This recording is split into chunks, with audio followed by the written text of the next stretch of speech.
आदरणीय movie lovers, आज के इस वीडियो में आप 1984 की मूवी आइसमैन की कहानी जानोगे। तो कहानी की शुरुआत में हमें कुछ रिसर्चर्स को दिखाया जाता है जिन्हें आर्टिक की एक गुफा में एक जमा हुआ क्रिएचर मिलता है। वो लोग बर्फ समेत उस क्रिएचर को लैब में ले आते हैं और लैब में लाने के बाद इन्हें पता चलता है कि वो क्रिएचर और कोई नहीं बल्कि 40,000 सालों से बर्फ में जमा हुआ एक इंसान है। ये लोग जल्दी से बर्फ को पिघलाकर उसे बाहर निकाल लेते हैं। उसे चेक करने के बाद इन्हें पता चलता है कि उसकी बॉडी के सेल्स और इम्पल्सेस अभी भी वर्किंग कंडीशन में हैं, इसलिए ये उसे जगाने के लिए बिजली का झटका देते हैं। 2-3 झटके देने के बाद उसे होश आ जाता है और ये देखते ही सब लोग बहुत ज्यादा हैरान हो जाते हैं। सब लोग ये सोचने लगते हैं कि आखिर कोई इंसान 40,000 सालों से बर्फ में जमा होने के बाद भी जिंदा कैसे रह सकता है। ये लोग उसे बेहोशी का इंजेक्शन लगाने की कोशिश करते हैं, मगर वो काफी ज्यादा हिल रहा होता है।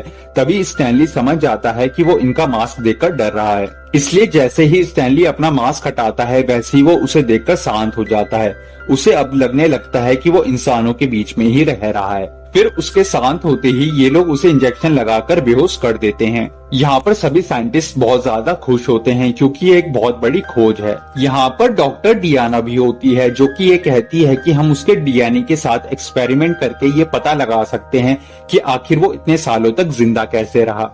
यहाँ पर स्टैनली कहता है कि हमें उसकी बॉडी के साथ डायरेक्ट एक्सपेरिमेंट्स नहीं करने चाहिए। अगर हमें उसकी फिजियोलॉजी को समझना है तो हमें उसे वैसे ही वातावरण में रखना होगा जैसे वातावरण में वो पहले रहता था। इसलिए सब लोग उसकी बात को मानकर आइसमैन के लिए वैसा ही वातावरण बनाते हैं जिसमें कि वो रहना शुरू कर देता है। ये एक पूरा का पूरा आर्टिफिशियल जंगल होता है जिसमें आइसमैन खुद को पाकर काफी ज्यादा खुश होता है।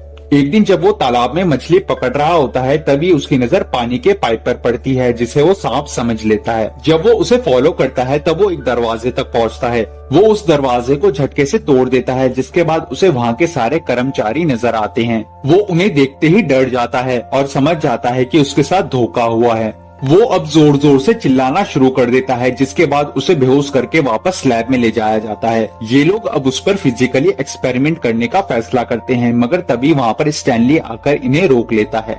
वो सबसे कहता है कि वो भी हमारी तरह इंसान है, उसे भी हमारी तरह खुला घूमने की आजादी है। वो कहता है कि हम सबको उसके ऊपर इस तरह से एक्सपेरिमेंट्स नहीं करने चाहिए और वैसे भी तुम सबने मुझे 14 दिन की मोहलत दी है। इसके बाद आइसमैन को दोबारा से उसके आर्टिफिशियल जंगल में भेज दिया जाता है। स्टैनली अब फैसला करता है कि वो अब खुद उसके पास रहने के लिए जाएगा, पर जब वो वहाँ पर जाता है तभी आइसमैन उसे देखकर डर जाता है और उस पर हमला करने लगता है।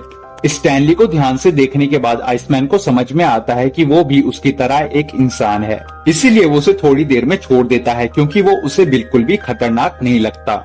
इसके बाद स्टैनली उससे कम्युनिकेट करने की कोशिश करने लगता है, मगर इन दोनों की भाषा एक दूसरे से बिल्कुल ही अलग होती है। इन दोनों को एक दूसरे की भाषा बिल्कुल भी समझ में नहीं आ रही होती। फिर स्टैनली उससे इशारों में बात करने की कोशिश करता है और वो भी इशारों में बात करना शुरू कर देता है। इसके बाद यहाँ पर एक लैंग्वेज एक्सपर्ट को बुलाया जाता है जिसे बहुत सारी पुरानी लैंग्वेजेस की जानकारी होती है। धीरे धीरे स्टैनली और आइसमैन की बॉन्डिंग बढ़ने लगती है और एक रात को ये दोनों मिलकर के गाना भी गाते हैं। मगर साइंटिस्ट लोग किसी भी हाल में उसकी बॉडी पर एक्सपेरिमेंट करना चाहते हैं ताकि वो ये जान सके कि पुराने लोग आखिर इतने शक्तिशाली कैसे होते थे। इसीलिए वो आइसमैन को एक दिन बेहोश करके लैब में ले आते हैं और उस पर एक्सपेरिमेंट करना चालू कर देते हैं। उसे एक ठंडे चैम्बर में लिटा दिया जाता है जिसका टेम्परेचर वो धीरे धीरे घटाना शुरू कर देते हैं। जैसे जैसे टेम्परेचर कम होने लगता है वैसे ही उसकी हार्ट बीट भी कम होने लगती है और एक टाइम तो ऐसा आता है जब उसकी हार्ट बीट बंद हो जाती है। लेकिन सभी लोग उसके मरने से पहले एक्सपेरिमेंट रोक देते हैं और उसे वापस उसकी जगह पर भेज देते हैं। इस बार आइसमैन मरते मरते बच जाता है।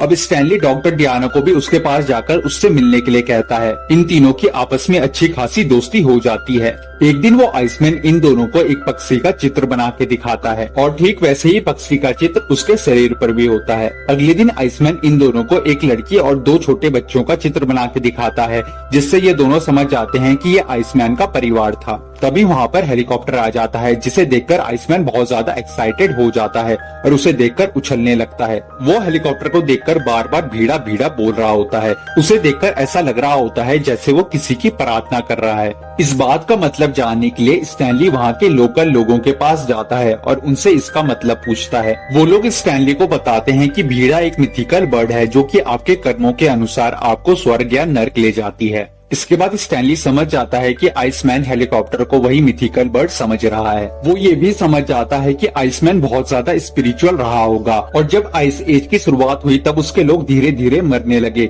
जिसके बाद उसने खुद को गॉड को ऑफर किया ताकि उसका कबीला बच जाए। इसलिए वो एक गुफा में जाकर प्रार्थना करने लगा और धीरे धीरे वहीं पर जम गया। अब आइसमैन को दिखाया जाता है जो कि हेलीकॉप्टर को देखने के बाद स्टैनली से बात करना बंद कर देता है। वो अपने ऊपर किसी प्रकार के चिन्ह बनाने लगता है। वो ऐसा इसलिए करता है क्योंकि वो अब दोबारा से समाधि में जाना चाहता है। एक दिन जब स्टैनली उससे मिलकर जा रहा होता है तब वो उसका पीछा करता है और वो वहाँ से बाहर निकलने का दरवाजा ढूंढ लेता है। दरवाजे से निकलने के बाद वो सीधा लैब में पहुँचता है जहाँ की आधुनिक चीजें देखकर वो डर जाता है। वो वहाँ से भागने लगता है, तभी उसका सामना एक आदमी से होता है और वो डर के मारे उस पर हमला कर देता है, जिससे वो आदमी घायल हो जाता है। वहाँ से बाहर निकलने के बाद वो चारों तरफ बर्फ को देखता है और बर्फ को देखने के बाद वो बहुत ज्यादा खुश हो जाता है। तभी वो हेलीकॉप्टर को देखता है और एक्साइटेड होकर उसकी तरफ भागने लगता है, मगर उसका सर हेलीकॉप्टर से टकरा जाता है, जिसकी वजह से वो नीचे गिरकर बेहोश हो जाता है। उसे फिर से लैब में लाया जाता है, जिसके बाद सभी साइंटिस्ट ये तय करते हैं कि वो लोग उसके ऊपर फिर से एक्सपेरिमेंट्स करना शुरू कर देंगे। लेकिन स्टैनली उन्हें ये सब करने से मना करता है, जिसके बाद उसे इस काम से निकाल दिया जाता है। इसके बाद वो ये फैसला करता है कि वो किसी भी हाल में आइसमैन को वहाँ से छुड़ा कर ले जाएगा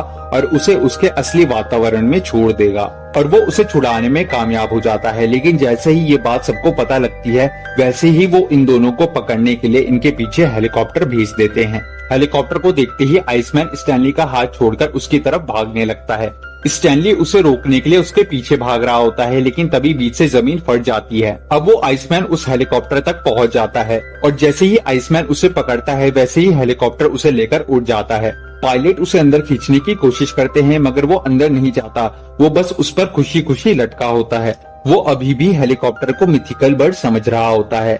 इस टाइम पर उसके चेहरे पर बहुत ज्यादा खुशी होती है और थोड़ी देर बाद वो हेलीकॉप्टर से अपना हाथ छोड़कर नीचे गिर जाता है, जैसा कि उसने पहले वादा किया था। स्टैनली भी ये सब देख रहा होता है। उसके चेहरे पर बहुत ज्यादा दुख होता है, मगर थोड़ी देर बाद वो खुश हो जाता है क्योंकि वो समझ जाता है कि आइसमैन ने ऐसा क्यों किया। स्टैनली भी आइसमैन के लिए बहुत ज्यादा खुश होता है और इसी के साथ ये मूवी यहीं पर खत्म हो जाती है।